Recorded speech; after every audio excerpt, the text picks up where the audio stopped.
Let me paint you a picture. You look up in the sky and you see white lines going in different directions. These lines are from airplanes. You never thought much of it before, but what if I were to suggest that there are chemicals mixed in with these vapor trails? Do I smell another government conspiracy or just a crazy theory? Follow me down the rabbit hole to find out what's really going on.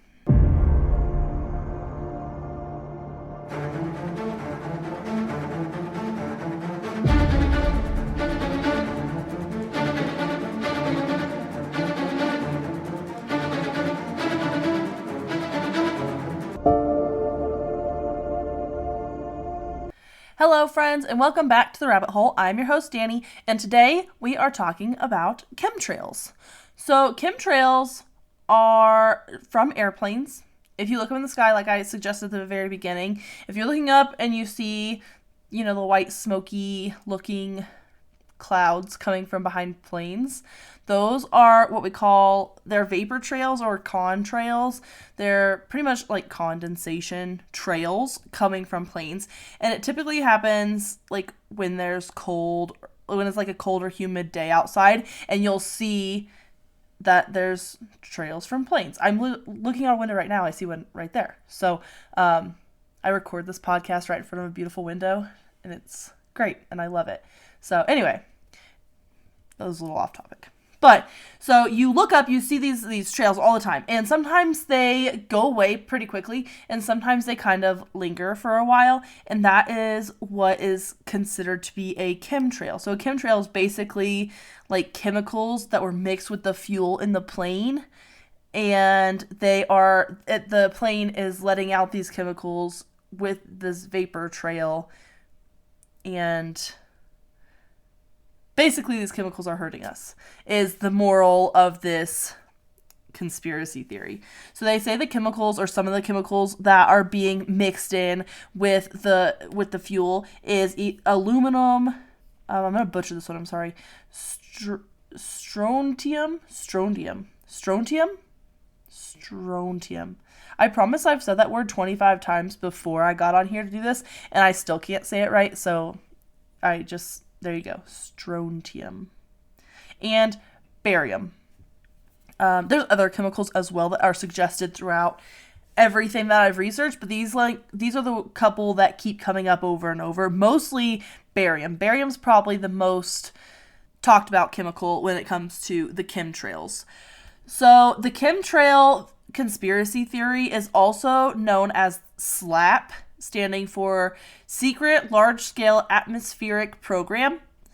And basically what happened was back in the 1990s, 1996 to be exact, the Air Force published an article about weather modification and about what they were doing with weather modification. And this kind of spiraled people into thinking about, like, what else could the government be doing? If they're modifying our weather, what else could they be doing, right? So people started thinking, like, what if they're putting chemicals in there? What if they're doing this or that? So this kind of really spiraled out of control. Basically, what people say the government is using these chemicals for is obviously weather modification. That's the number one thing. Because the Air Force said, yes, we're doing weather modification, and because there's already cloud seeding, which we are going to get into everything about cloud seeding at the end of this episode, people are like, yeah, well, definitely if they're modifying the weather, then they're doing other things. So the number one thing with the chemicals is weather modification. As well, it's said that they are dispersing drugs to influence the general population, and they're trying to create health issues.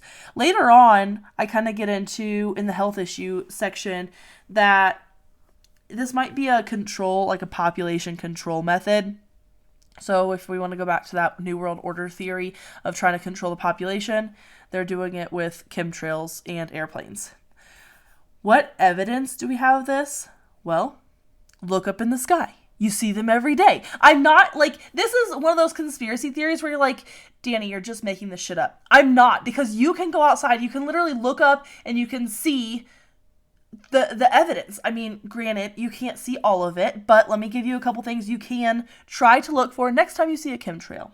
So Contrails, so the condensation trails, should only last a few seconds and dissipate. So they should only last, in my research, I found that contrails are lasting like 15 to 18 seconds, sometimes up to 30 seconds that they'll last, and they'll kind of just go away and you won't see them anymore. Which makes sense. That plane that I told you about at the beginning of this episode, like we're 5 minutes in and I can't see the trails anymore behind it. The plane's just gone, which is good. I mean, that's what's supposed to happen. However, the chemtrails are lasting hours sometimes, and now we're seeing shadows, and I'm putting that in quotes, of some of the chemtrails, or what they call black chemtrails. So the shadows or the black chemtrails, they're considered the same thing, and people are saying that that is from the chemicals being added. It's also been said that you can literally, if you look closely enough, if you're like right under one of these trails, you can see the trail like dripping or leaking. You can see this, like the chemicals falling out of these trails and like falling onto the population below. But with the wind and with all the things that, naturally occur in weather, these chemicals kind of disperse all over, and even though the trail is going right over you, it doesn't mean that that's where the chemicals necessarily going to disperse just onto where it's over. It'll kind of disperse all over the place because of the wind. So in my research, I found that some experts around the world are actually really concerned that many of the health issues found in our society can be traced back to these chemicals.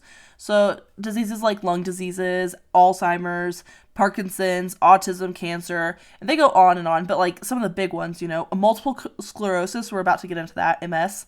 So an analysis of ecosystems supporting the most renowned MS clusters in Saskatchewan, Sardinia, Massachusetts, Colorado, Guam, Northeast Scotland demonstrate consistently elevated levels of barium in soils and vegetation.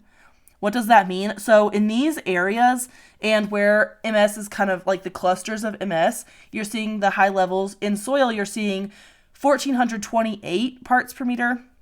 And in the vegetation, you're seeing 74 ppm. Whereas like MS-free regions, in the soil, you will still see barium, but it's 345 ppm instead of the 1,428. And in the vegetation, you're seeing 19 instead of 74. Like, these are huge discrepancies, like huge differences in numbers that you're seeing of this barium. And they're saying that the barium could be leading to the MS clusters, is what they're calling it, in these regions, because in some places they don't have as high a barium and they're practically MS free.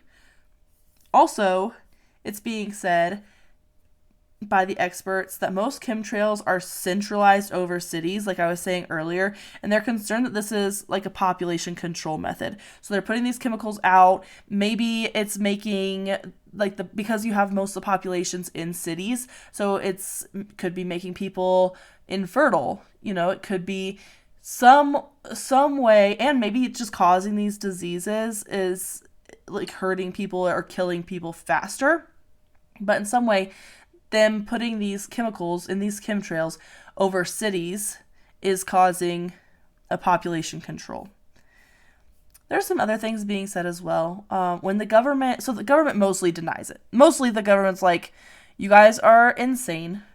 I don't know where you came up with this, which I feel like is the basis behind every single conspiracy theory. If the government hasn't come out and said, absolutely not, you're crazy, why would we ever do X, Y, and Z, you know that you're onto something, because the government loves to cover stuff up. But when the government isn't denying it, which sometimes they're like, you're crazy, and sometimes they're like, whatever. What they're saying is that the chemicals that are put into the atmosphere is a way to fight global warming.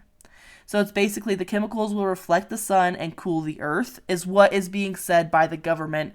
When they don't deny it, they're like, well, we're actually just like reflecting the sun back out of our atmosphere, which, like, okay, fine. Let's go with their theory for a second. But if that really is what the government's trying to do, then why wouldn't they put more like bigger trails, right? Like these chemtrails aren't that big, and there's typically not a lot of them out in the sky. Like you can see, I've been on days where I've seen 10 in the sky, but still 10 chemtrails isn't enough to reflect enough sun to cool down the earth and to prevent global warming. So,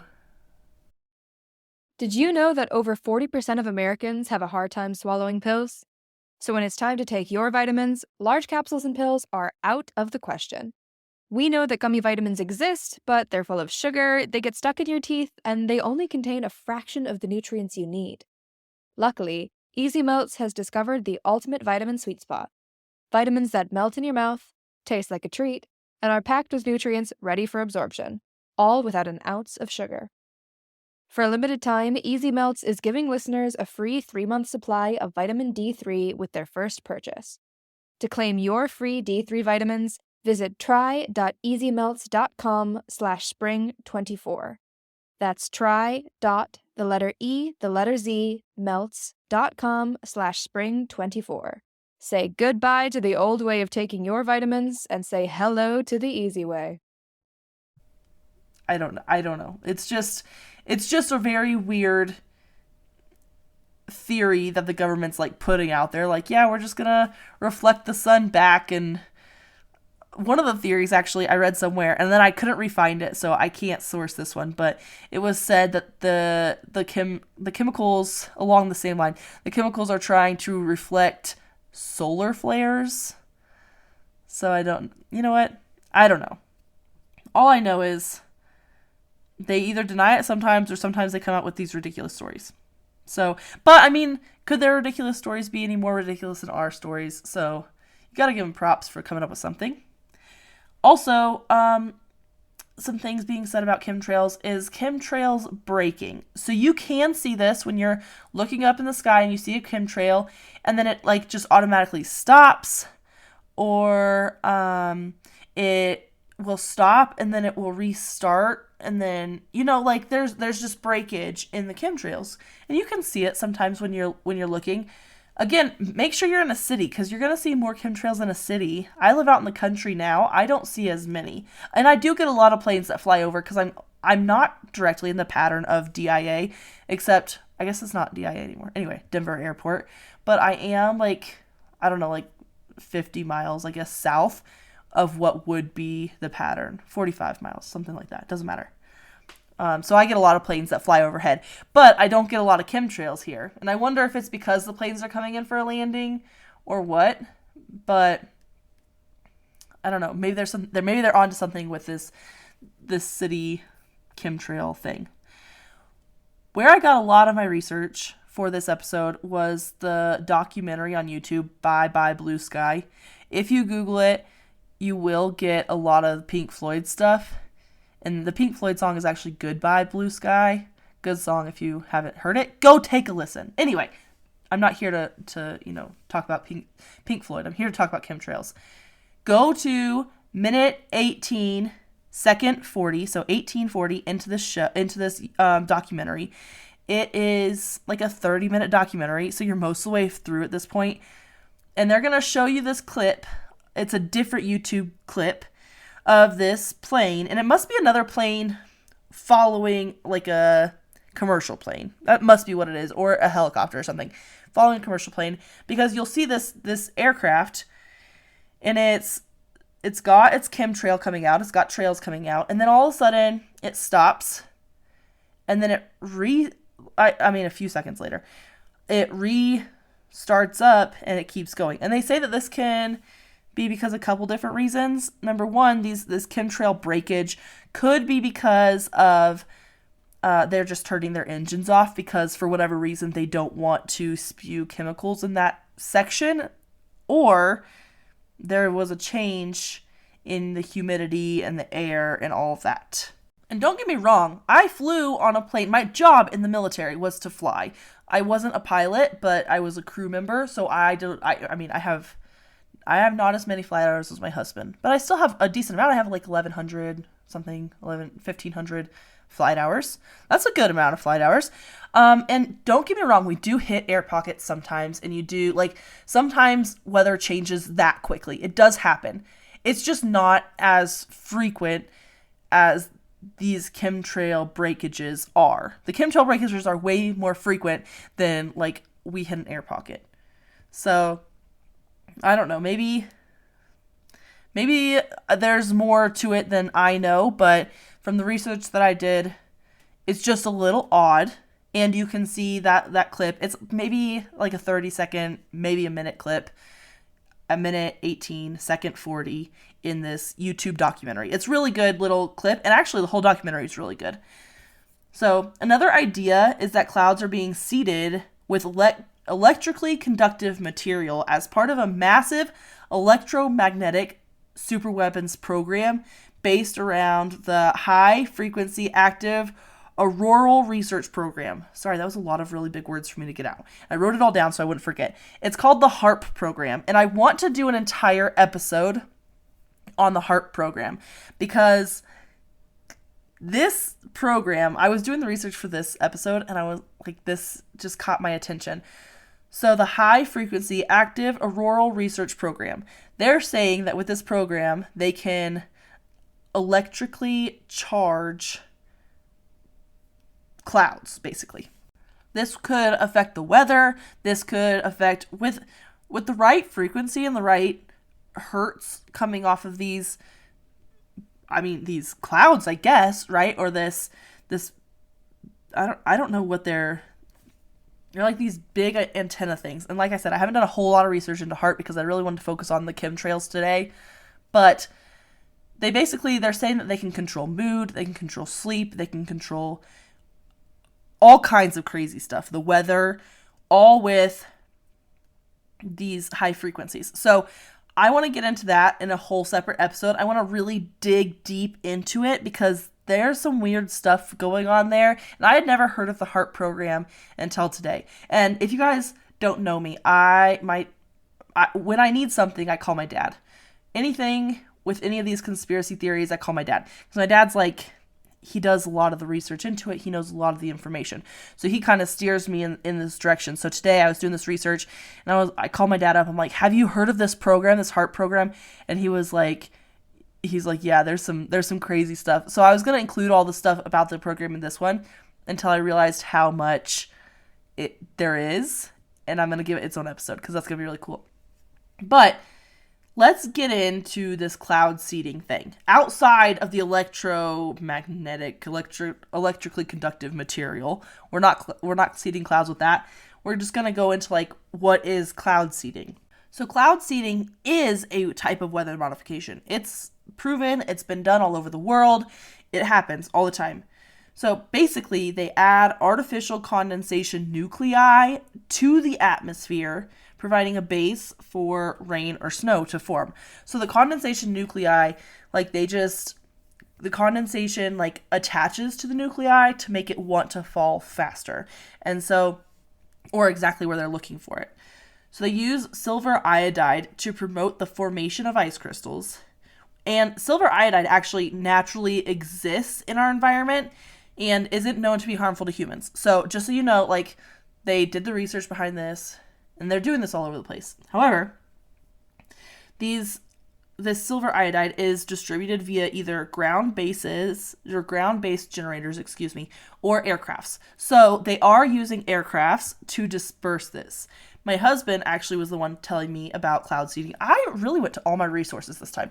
So my husband was telling me about cloud seeding. He was telling me that the aircrafts are using flares, not their like exhaust, not the vapor trails. They're using flares to disperse the silver iodide into the clouds. And then it is used to enhance snowfall per year and increase mountain snowpack, which in turn supplements natural water supply for the nearby towns. So long-term cloud seeding projects have been known to increase the overall snowpack by 10% each year. This has been going on in Wyoming for several years now. I want to say 10 years. I can't be certain that's true because I didn't actually write this part down. Anyway, so this has been going on in Wyoming, and it has increased their snowpack. However, my husband, again, had a good point. Because we're not creating more condensation, obviously. We're just making the rain/snow fall wherever we want it to. So if Wyoming's the one paying for this, Wyoming's doing this program, then they're expecting that the snow fall where they want it to fall, which makes all the good sense. However, that means that they're kind of robbing the Midwest because of the way the weather moves. If the snow and rain and stuff wasn't gonna fall in Wyoming, it was gonna keep on moving to Nebraska, to Illinois, Indiana, Missouri, that whole section, that whole region, the Dakotas. I guess that's a little further south or north. But anyway, it was gonna move that direction. Wyoming's now robbing those other states, those Midwest states, of their rain/snowfall, and they're probably going into a drought because of it.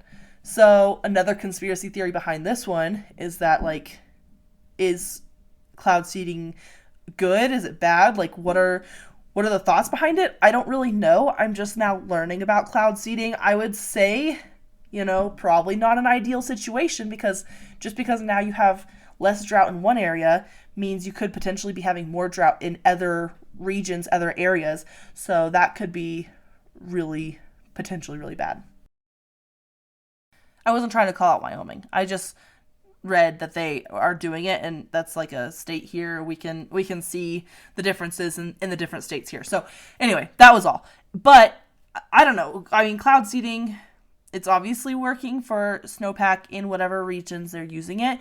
It's kind of more like a long-term solution. You need to use it for multiple years in order for it to work. But also this chemtrail thing with these chemtrails, it seems like it takes about, they said, between 1 and 4 years for all the chemicals to really fall, like, all to the ground. And so this is kind of like a long-term thing anyway. It's not like an overnight, like, I'm going to fall right now and just be what it is. It's like a long-term solution, because you have to think of, like, how high these planes are when they're, dropping these chemicals or expelling these chemicals, right? I mean, it's a ways, and with the pattern of the wind and the different weather patterns, I don't know. And one thing I forgot to write it down. I'm sorry, this is kind of an afterthought, but another evidence behind the chemtrails is that we can see them from space. Like vapor trails that dissipate, you can't see from space, they go away. But chemtrails are showing up from the International Space Station. You can actually see on their live feed all the chemtrails from all the different planes. And this isn't just happening in America. You'll see in that YouTube video, the Bye Bye Blue Sky, that most of these people are actually from Germany, Belgium, France, Italy, all over Europe. It's not just here in America. And the documentary was actually made in Canada. So, I mean, they refer back to us Americans all the time. However, it's not unique situation to us. So, what do you guys think? Do you think that there's actually chemicals in our plane fuel / vapor trails? Or do you think it's just condensation that lingers for a while? Do you think I'm just full of shit and spewing crazy? Because that's possible too. So anyway, I hope you guys loved it. I will talk to you all next week, friends. Until then, stay skeptical. The Rabbit Hole is an independent podcast with everything you hear done by me, Danny Mercy. We thrive on listeners like you. If you like what you're hearing, please leave us a rating or review wherever you are listening. Follow us on Instagram at rabbit.holepodcast. Special thank you to Zakar Valaha Music for our intro.